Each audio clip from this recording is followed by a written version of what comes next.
need to talk about this dress. This is an exercise dress. It looks a lot like the Outdoor Voices dress, which, you know, I've had in 2 different colors before. I ended up selling. One thing I didn't like about the Outdoor Voices exercise dress is that the shorts were attached to the dress. So in order for you to like go to the bathroom or do anything like that, you had to take it off from the top.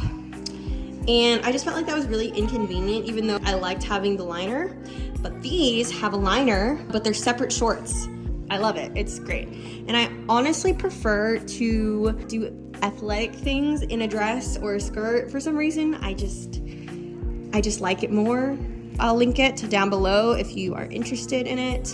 So this is the clear paint that I got. It's in the color Beijing. I got it, this is the eggshell, and then this is semi-gloss for trim. I plan to try to paint this whole wall in the eggshell and then the trim along the window and everything, potentially in the semi-gloss. All right, I was totally on a roll, but I'm like, I need to record this because I already showed you guys the beginning process.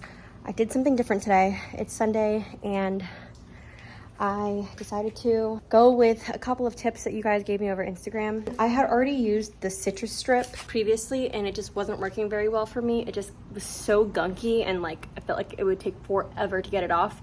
I had a friend from Instagram mention that she used this kind of stuff. It's called Easy Strip though. Then she used just like soapy water and a kitchen brush, which I also used but felt like it just still wasn't working. The soapy warm water was the key. I did it and now this is what it looks like. This is the progress so far. I feel like we're getting there. And this was only about like 20-25 minutes of me scrubbing with the soapy warm water.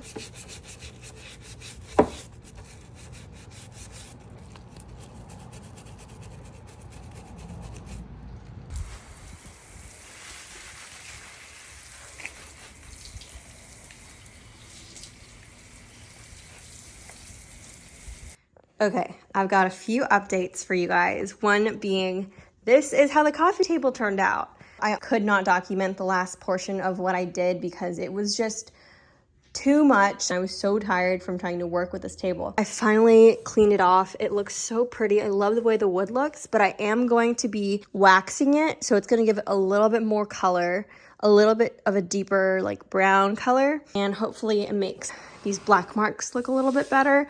Alec thinks that they look cool and they look intentional, but they're really not intentional. I have a feeling I did this whenever I was sanding. I think I sanded too much, like sanded too harshly. So it's my mistake. I don't know, maybe one day I'll paint the top a color that matches the wood or something to where it's sealed better and where it won't look like this. Becoming a full-time homemaker has truly blessed our family so much. And even though I don't believe that homemaking is solely made up of the aesthetics, cultivating a home of life and beauty can start here. I'm just so grateful that I'm able to use this passion of mine to serve my family and everyone that steps foot into this house. In the book, The Life-Giving Home, Sally Clarkson talks about creating home as a space that supports vibrant, joyful, productive living and supports growth of body, soul, and spirit. She says that home was intended to be so much more than just a place of bare essentials. Okay, you guys, here it is, almost finished. It's not the final product completely because, as you can see, I still need to finish the bookcases. But this is the color Beijing by Clear Paint. And it's a very neutral but not white color that I just felt like would feel really calming in this room. I plan to move a lot of Cove's toys and a lot of the play stuff into the other room where I did the peg rails in the green and want this to be more of a living hangout space where Cove can still bring her toys in here, but like that'll be the main play area. I like having a designated area. The other thing too is I just picked up a rug from Facebook Marketplace. It's huge. It's 9 by 12 and it's this pretty blue color. I'll show you what it looks like here in a little bit, but it's going to replace this one, and this one, that's just a water stain. This one's going to go in the playroom as well to give it more of like a play feel. I feel like this is a really playful rug, and it'll go really well in that room. Hopefully it's not too big for that room because that's kind of a small room. Anyway, a couple other changes. Alec just moved these 2 hanging plants from this corner to this corner, and I really like it. It actually fills the atrium a lot better, you know, because when you're walking here, you now can see plants right here. Also got this picture light to work, which I'm really happy about. And when the lights are on, this is what it looks like. I think eventually, once these light bulbs go out, I'm gonna change them to a warmer light, but for now, this is exactly how I want it to be. Oh, I just realized that this cushion, I misplaced my phone. I couldn't find it. So I was like turning chairs and tables over. Anyway. What you doing, bud? Taking the liberty to redesign. It looks great. It looks so much cozier with this rug. Wow, that stain really isn't coming out, huh? It's water. It's just wet, okay. My thinking was like, this is a pull-up sofa, right? And so like, somebody's sleeping here, I wake up in the morning, got the sun, what do you call those? Skylight? Skylight right here, and then like the atrium right there.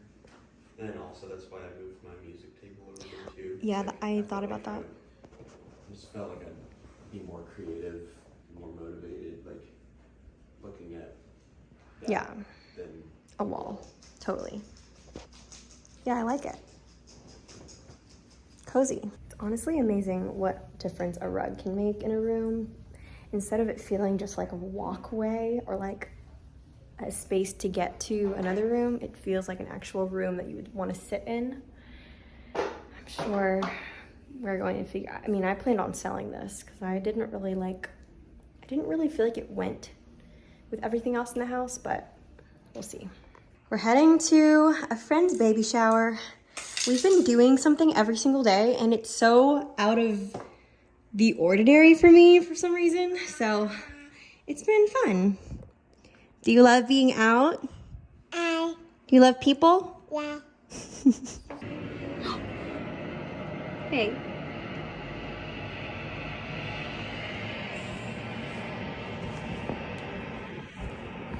Do you have Marcel? Yeah. This is the final product of the table after using the finishing wax by Fids & Sons. In total, this table cost me about $80 to buy and restore, and I'm so glad that I did because I know that if I were to find this table antique or new, it probably would have been a few $100s. Anyway, thank you guys so much for watching this video, and I will see you guys next week.